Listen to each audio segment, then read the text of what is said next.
Hello, this is Jason Kendall, and welcome to the next of my introductory astronomy lectures. This time, we're beginning the path to talk about telescopes. Telescopes are our window into the cosmos, and they're our way of measuring things about from the light, from distant stars, distant galaxies, nearby and far planets. So this is how we get all of our information, and we use these telescopes to observe the light. So let's see how a telescope works. I'm going to have a series of videos on this, about 3 or 4 videos talking about the nature of telescopes. This is the first one.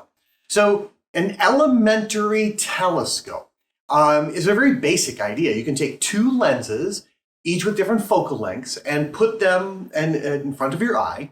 And the first one will gather a bunch of light, bring it to a focus, then as it spreads from that focus, you can put a magnifying lens very close to your eye that will then take those and spread them out and collimate them into your eye to magnify the image.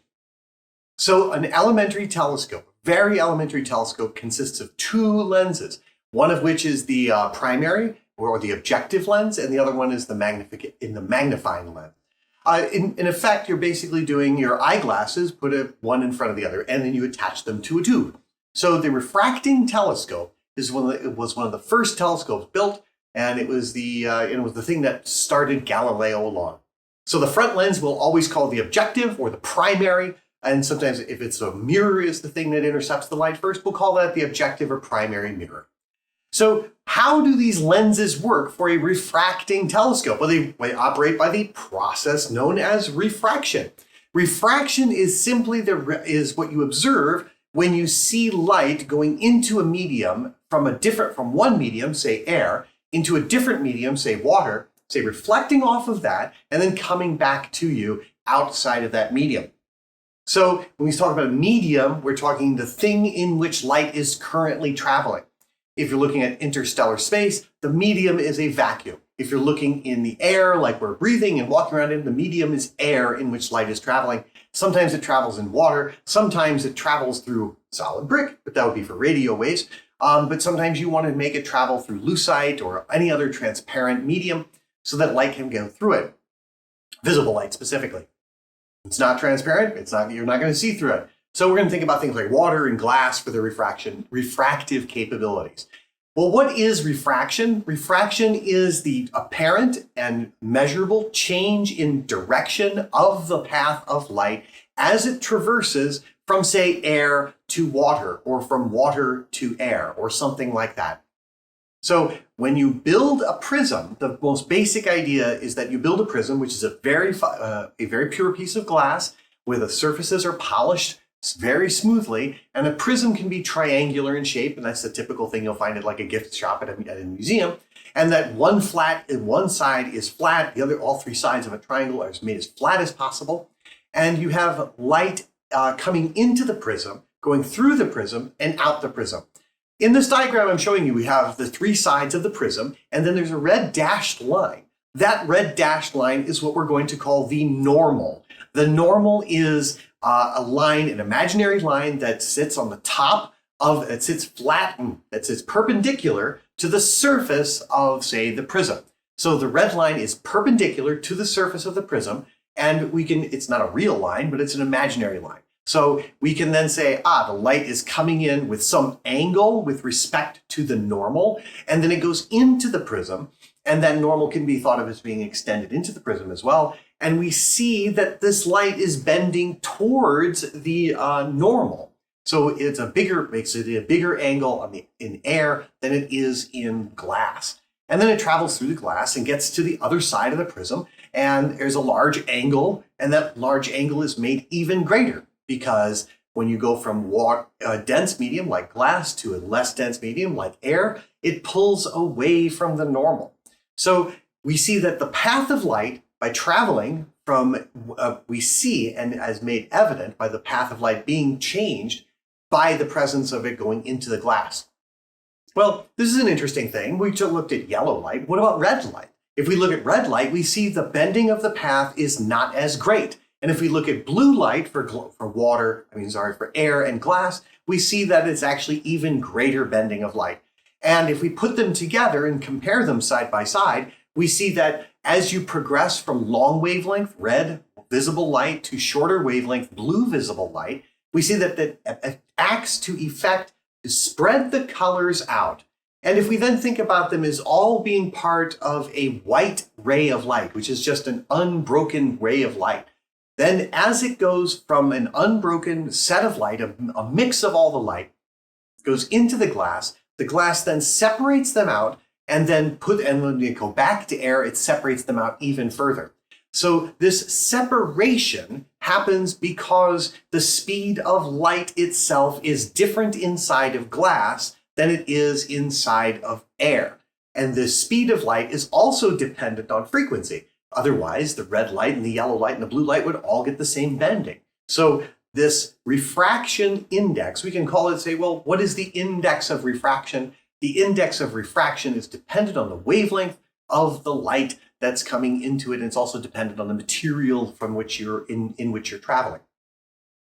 So a while back, Snell's law of refraction was created, was observed, and we see, okay, for a given index of refraction, say air, another given index of refraction, say glass, we can measure what those indices of refraction are, and we find that there's a relationship between the index of refraction and the angle with which we measure it from the incident light with respect to the normal of the surface.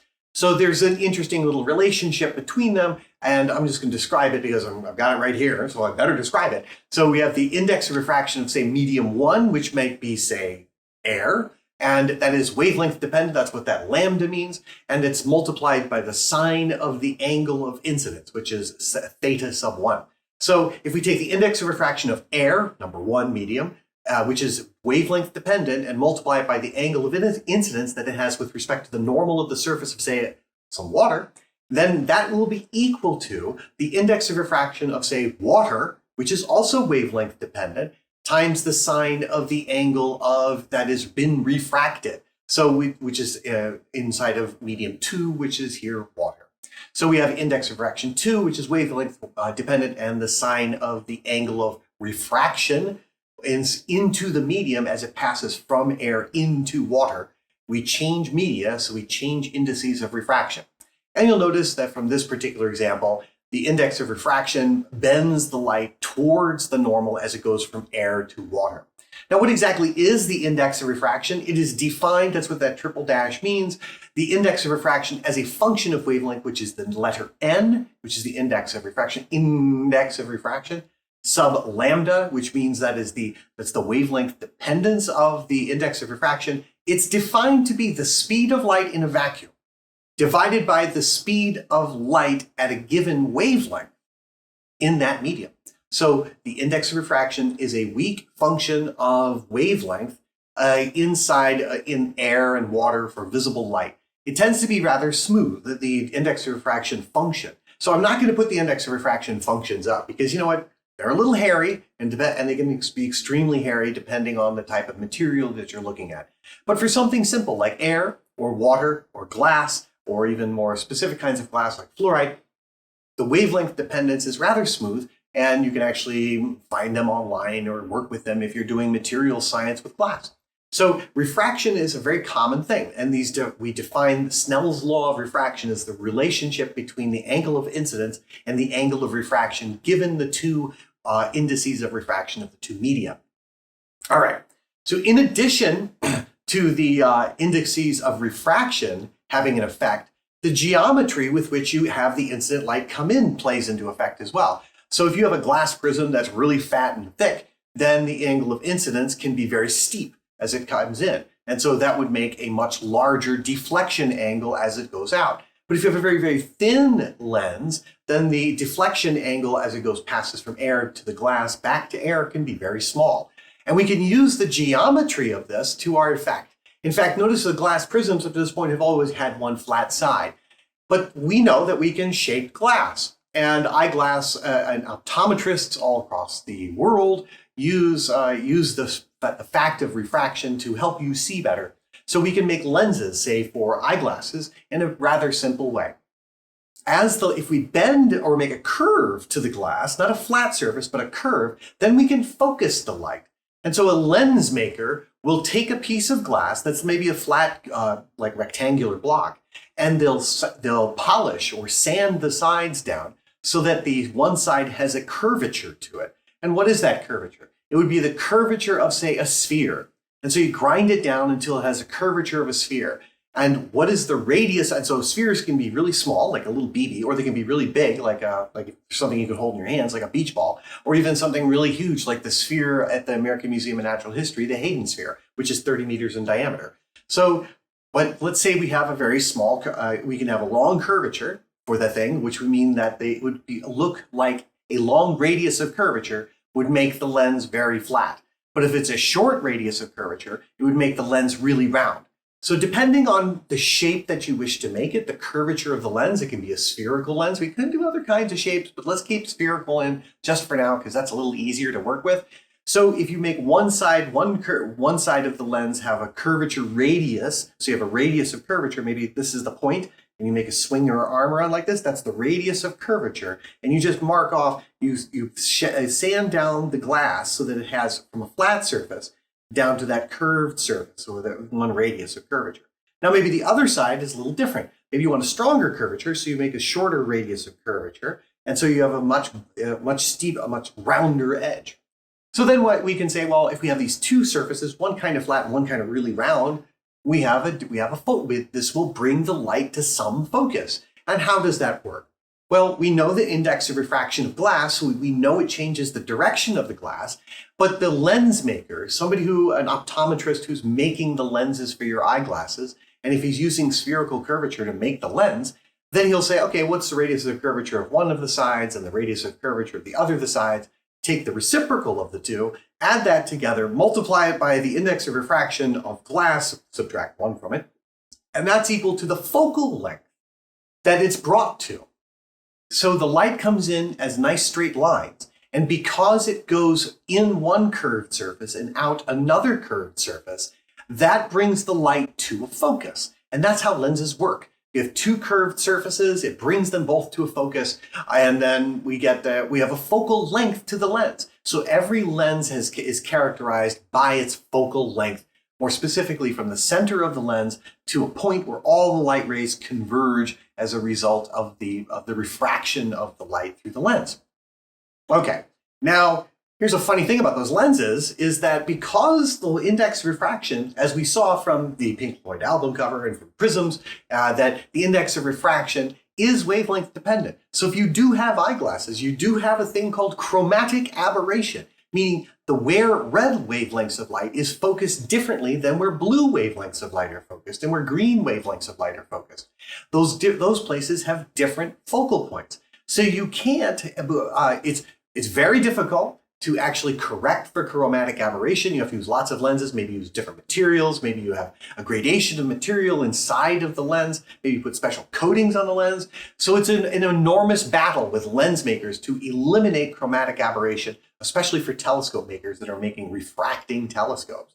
So chromatic aberration is part of the deal that you get when you use a lens to focus light. So what might be better than that?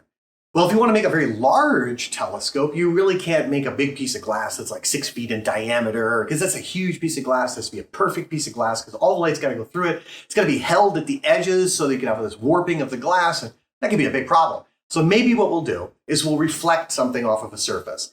And that's another property of light, is that it reflects off of a surface. So if you have a shiny surface, the angle of incidence equals the angle of reflection for a shiny surface. And we can use that to our advantage too, because initially we think of things like a flat surface, like a flat shiny surface, and we see a coherent image.